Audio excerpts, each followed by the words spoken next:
हाँ भी दोस्तों, तो आज जो है हम लोग बात करेंगे कि 27 अगस्त 2020 कराची के अंदर जो ये बारिशें हुई और उसके बाद जो यहाँ पर तबाही आई है उसका ज़िम्मेदार कौन है, फेडरल गवर्नमेंट या प्रोविंशियल गवर्नमेंट। तो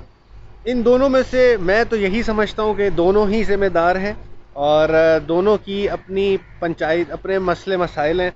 और जिसकी वजह से जो कराची की आवाम है उसका बेड़ा गर्क हो चुका है। कोई ऐसा इलाका नहीं बचा कराची के अंदर जिसके अंदर पानी ना आया हो और तबाही ना आई हो। कल के हालात कुछ यूँ थे कि हमारे कराची के जो ये घर है इसके गैराज के अंदर तक पानी आ गया और गाड़ी जो थी वो डूबी पड़ी थी और गाड़ियों के अंदर भी पानी आ गया। ना गैस है, ना बिजली है और ना पानी है।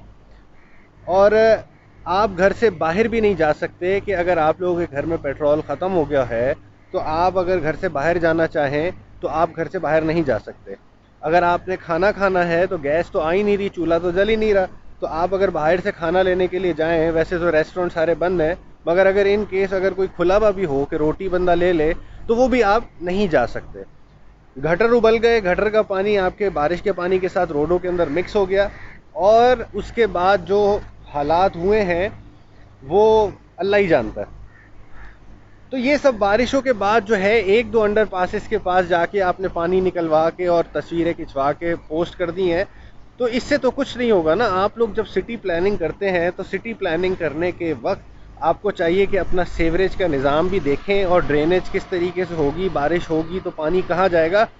तो ये सारी चीज़ें जो हैं ये देखनी चाहिए। और आप लोग जो आपसी आप लोगों के फड्डे हैं फेडरल गवर्नमेंट और प्रोविंशियल गवर्नमेंट को छोड़ के, जो कराची की अपनी पॉलिटिकल पार्टीज़ भी हैं जैसे कि पीपल्स पार्टी है, एमपीएम है,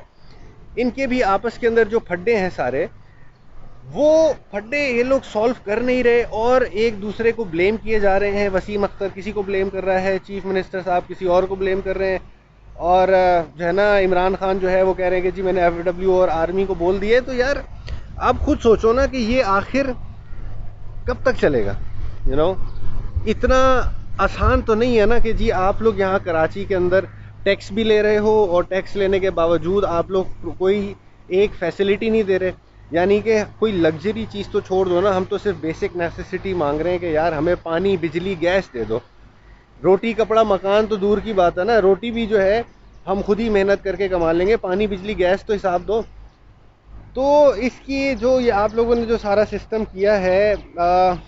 मुझे नहीं समझ आ रही कि आप लोग खुद अपने पैर पे कुल्हाड़ी मार रहे हो कि शहर तबाह होगा,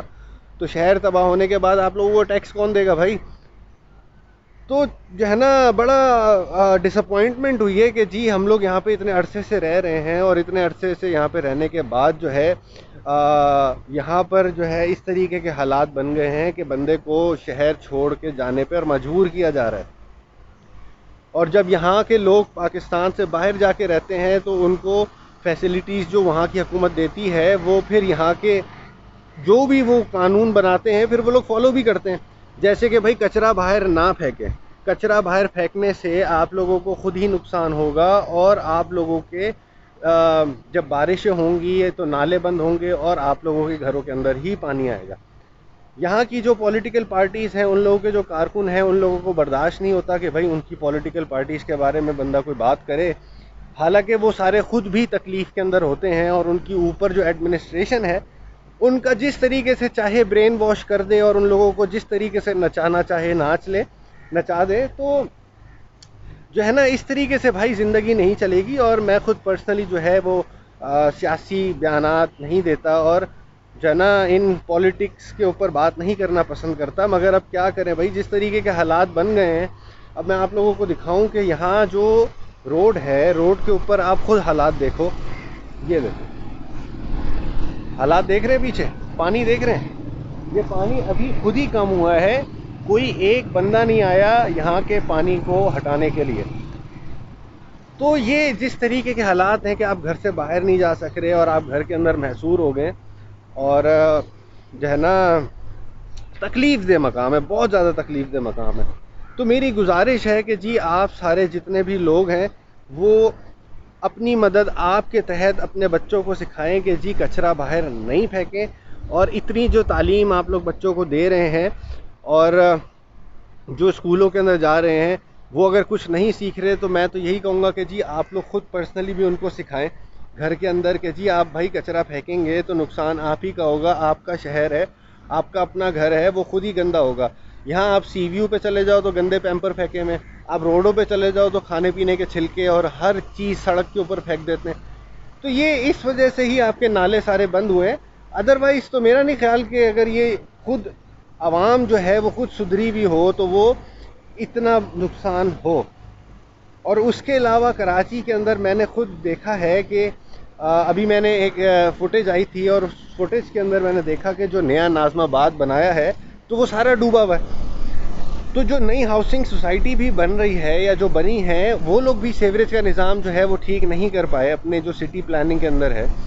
तो उस हिसाब से पूरे कराची के अंदर अगर आप लोगों ने कहीं रहना है तो मैं तो यही रेकमेंड करूँगा कि जी आप लोग बहरिया टाउन जाएं, बहरिया टाउन के अंदर घर लें और वहाँ पे जाकर रहें कि वहाँ पर एटलीस्ट आप लोगों को प्रॉब्लम्स ये नहीं है कि जी बेसिक नेसेसिटी की अब बिजली नहीं है तो बिजली नहीं है तो जी आप लोगों ने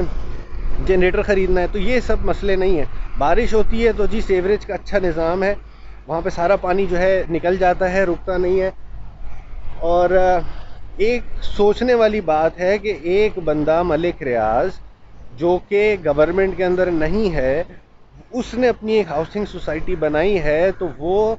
इतनी अच्छी बनाई है कि जी सारी चीज़ें उसमें, सारी फैसिलिटीज़ मौजूद हैं। और जो हम तो मलिक रियाज को टैक्स नहीं देते ना भाई, मगर उसके बावजूद भी अगर वो आपको शहर या घर बना के दे रहा है तो उसके अंदर सारी फैसिलिटीज़ हैं। और यहाँ पे जहाँ हम यहाँ सिविल गवर्नमेंट के अंडर जो इलाके आ रहे हैं, उन इलाकों के अंदर जो हम लोग रह रहे हैं, तो वहाँ पे उन्होंने घंटा हम लोगों को कोई फैसिलिटीज़ दी है यार। तो टैक्स भी ले रहे हो, पैसा भी ले रहे हो और फैसिलिटी भी कोई नहीं दे रहे हो। तो बस जी ये है कि यहाँ पर तो इस वक्त कराची के सिविल अथॉरिटी के अंदर अगर कोई इलाका आ रहा है या फिर DHA डिफेंस जो है वो आर्मी के अंडर में भी अगर आ रहा है तो कोई फैसिलिटी नहीं है भाई, कोई सीवरेज का निज़ाम नहीं है।